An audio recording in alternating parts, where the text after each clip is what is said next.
Hello students, कैसे हैं आप सब। आई होप आप सब बहुत अच्छे होंगे। मैं हूं दिव्या और मैं आपका वेलकम करती हूं क्रेजी मैथ्स चैनल में। तो बच्चों, लास्ट क्लास में हमने एक्सरसाइज 1.3 का क्वेश्चन नंबर 5 कंप्लीट कर लिया था। अब हम करेंगे क्वेश्चन नंबर 6। ये सारे अब थ्योरिकल क्वेश्चंस हैं, तो आप इन्हें ध्यान से समझिएगा, ठीक है। तो क्वेश्चन नंबर 6 में है कि एक हिमखंड प्रक्रिया में एक कमरे का तापमान 40 डिग्री सेल्सियस है, उसमें हम हर घंटे 5 डिग्री सेल्सियस तापमान कम कर रहे हैं, तो बताइए कि 10 घंटे बाद तापमान कितना होगा।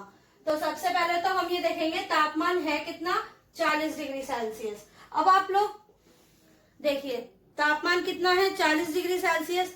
एक घंटे में 5 डिग्री कम होता है, तो 10 घंटे में कितना होगा।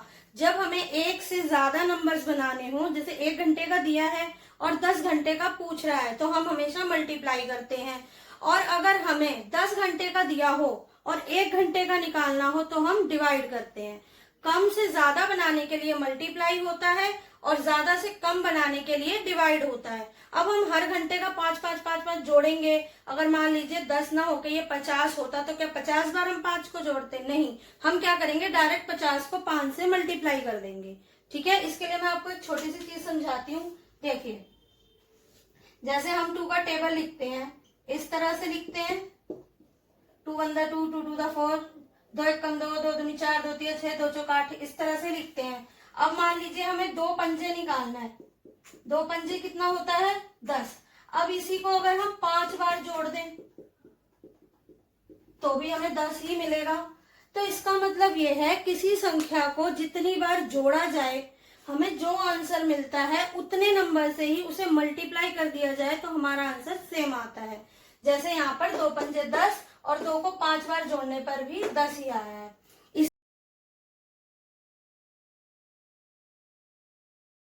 इसी तरीके से हम इसमें भी करेंगे कि अगर हमारा 1 घंटे में 5 डिग्री हो रहा है, तो 10 घंटे में 5 दाम 50 हो जाएगा, ठीक है।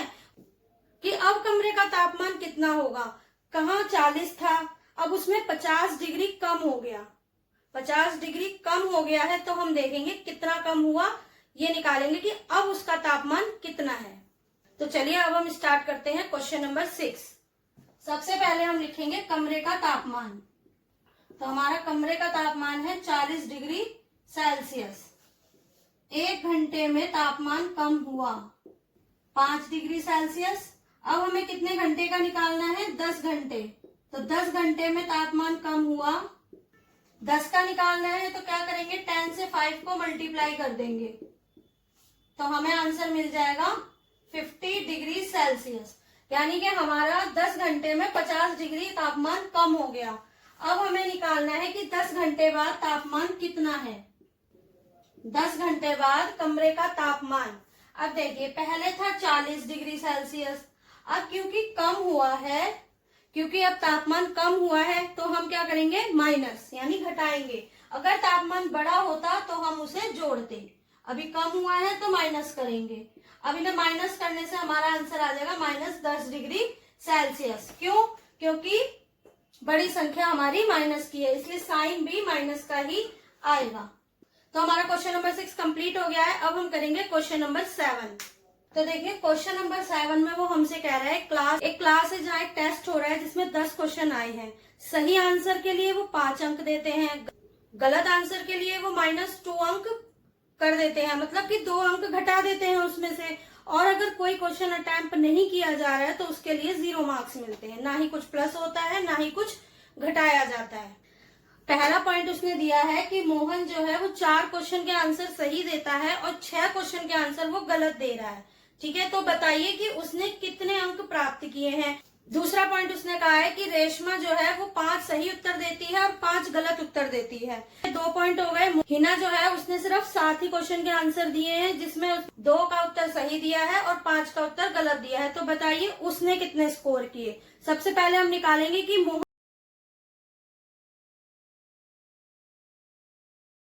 ने कितने अंक लिए हैं। तो सबसे पहले हम देखते हैं प्रश्नों की कुल संख्या। प्रश्नों की कुल संख्या है 10।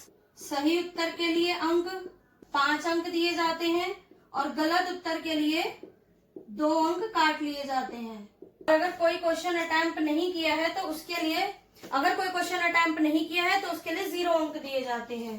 जीरो की अभी कोई वैल्यू नहीं है यहाँ पर, क्योंकि जीरो ही दिए जाएंगे, ना कुछ घटेगा ना ही कुछ बढ़ेगा। अब हम निकालते हैं इसका पहला पॉइंट। तो हम लिखेंगे मोहन ने सही उत्तर दिए। मोहन के सही उत्तर देने पर अंक कितने आते हैं? उसने सही उत्तर कितने दिए हैं? 4। और सही उत्तर देने पर हमें अंक कितने मिलते हैं? 5। तो हमारे अंक आ गए 20। यानी मोहन के सही उत्तर देने पर उसे अंक कितने मिलते हैं? 20। अब मोहन के गलत उत्तर देने पर कितने अंक मिलते हैं? गलत उत्तर दिए हैं उसने 6 और -2 के हिसाब से अंक मिले हैं। तो कितने हो गए? 6 दूनी 12, क्योंकि एक संख्या माइनस की इसलिए आंसर भी माइनस में आएगा। तो सही उत्तर देने पर अंक मिले 20 और गलत उत्तर देने पर अंक मिले -12। अब हमें निकालना है कि उसे टोटल कितने अंक मिले। अब देखिए उसे अंक मिले हैं 20 में से 12 उसके कट गए, मतलब उतने अंक कम हो गए क्योंकि उसने गलत उत्तर दिए हैं। तो मोहन को कुल अंक कितने मिले? मोहन को कुल अंक मिले हैं 20 में से हम 12 अंक घटा देंगे तो कितने मिले? 8 अंक। यानी मोहन को कुल अंक 8 मिले हैं। तो देखिए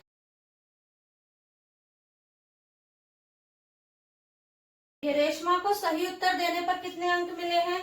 रेशमा ने हमें दिए हैं 5 उत्तर सही, तो उसे 5 उत्तर सही दिए हैं तो उसे 5 नंबर मिले होंगे, यानी 25।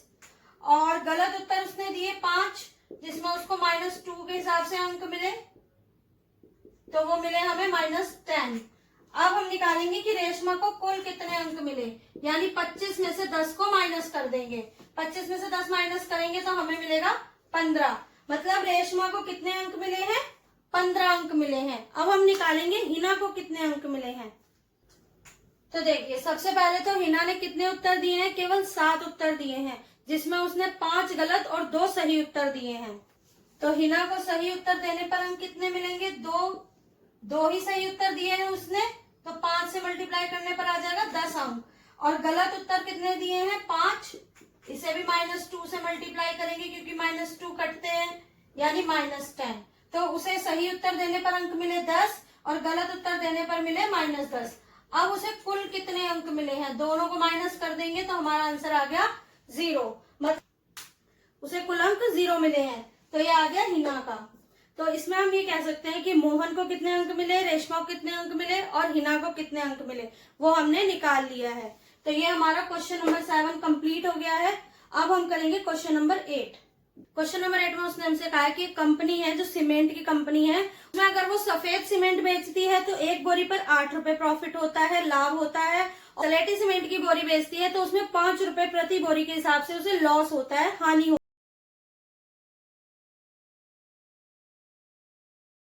होती है। तो अब उसने हमें इसके 2 पॉइंट दिए हैं कि कब प्रॉफिट होता है, कब लॉस होता है। तो इसी महीने में वो कंपनी 3000 सफेद सीमेंट की बोरी बेचती है और 5000 सलेटी सीमेंट की बोरी बेचती है। तो हमें ये बताना है कि उसे लाभ हुआ है या हानि, और अगर जो भी हुआ है लाभ या हानि वो कितना हुआ है। ठीक है, तो अब हम करेंगे इसका पहला पॉइंट। देखिए सफेद सीमेंट पर प्रति बोरी लाभ होता है 8 रुपए का और सलेटी सीमेंट पर प्रति बोरी हानि होती है 5 रुपए की। अब हम करेंगे इसका फर्स्ट क्वेश्चन, जिसमें उसने ये कहा है कि 3000 सफेद सीमेंट की बोरी बेची है और 5000 सलेटी सीमेंट की। सफेद सीमेंट की बोरियां बेची है उसने 3000, तो हमें लाभ कितना हुआ? लाभ हुआ 8 रुपए के हिसाब से 24,000। अब सलेटी सीमेंट पर निकालते हैं हानि कितनी हुई। सलेटी सीमेंट की बोरियां बेची 5000, तो इसमें हानि कितनी हुई? 5 रुपए के हिसाब से निकालेंगे हानि, तो 5000 बोरी पर हमें हानि हुई 25,000 की। अब देखिए लाभ हुआ है 24,000 का और हानि हुई है 25,000 की, तो दिख रहा है कि हमें हानि हुई है। अब हमें निकालना है हानि कितनी हुई। तो कुल हानि हो गई उसे 25,000 में से 24,000 माइनस करेंगे तो हमें मिल जाएगी 1,000 रुपए की उसे हानि हुई। कुल हानि आ गई 25,000 में से 24,000 घट गए 1,000। अब इसका दूसरा पॉइंट करेंगे। अब दूसरे पॉइंट में उसने हमसे कहा है कि उसने सलेटी बोरियां बेची हैं, सलेटी सीमेंट की बोरियां बेची हैं 6400। अब उसमें जितनी भी हमें हानि हो रही है उसके लिए हमें उतना ही लाभ चाहिए। मतलब हम कितनी सफेद बोरियां बेचें, हम कितनी सफेद सीमेंट की बोरियां बेचें कि हमें उतना ही लाभ हो जाए, ताकि लाभ और हानि बराबर होकर ना ही लाभ हो ना ही हानि हो। तो दूसरे पॉइंट में उसने क्या कहा है कि 6400 बोरियां बेची हैं सलेटी सीमेंट की। अब हम कितनी बोरियां बेचें कि हमें उस हानि से उस प्रॉफिट को कवर कर सके। तो सबसे पहले देखिए सलेटी सीमेंट की बोरियां कितनी है। सलेटी सीमेंट की बोरियां बेची हैं उसने 6400। तो हानि कितनी हुई,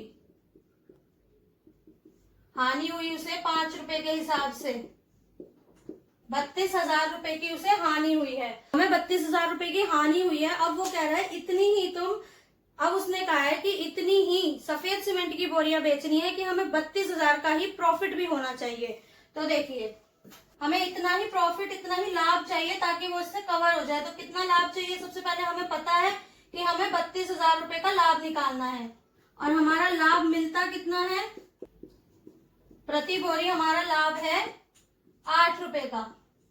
तो अब देखिए इसमें हमें टोटल रुपए दिए हुए हैं। जब हम टोटल रुपए निकाल रहे थे तो हम मल्टीप्लाई कर रहे थे। अब हमें बोरियों की संख्या निकालनी है, तो हम क्या करेंगे, अब डिवाइड करेंगे। तो बोरियों की संख्या आ जाएगी इन दोनों को डिवाइड करने से। 32,000 को 8 से भाग देने पर तो हमें हमारा आंसर मिल जाएगा कि हम 4,000 बोरियां बेचेंगे।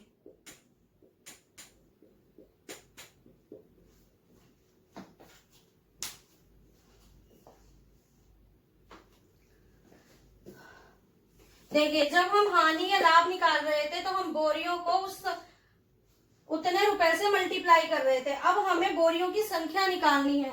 जब इस कंडीशन में हम मल्टीप्लाई कर रहे हैं तो इस कंडीशन में हम डिवाइड करेंगे। तो हमारी बोरियों की संख्या आ गई 4,000। ये क्वेश्चन नंबर 8 कंप्लीट हो गया, और यहीं पर हमारी एक्सरसाइज 1.3 भी कंप्लीट हो गई है। अगर इन क्वेश्चंस में आपको कोई प्रॉब्लम आती है तो आप मुझे कमेंट सेक्शन में कमेंट कर सकते हैं। और अगर आपको ये वीडियो अच्छी लगी हो तो प्लीज लाइक, शेयर और सब्सक्राइब जरूर करें। Till then bye bye.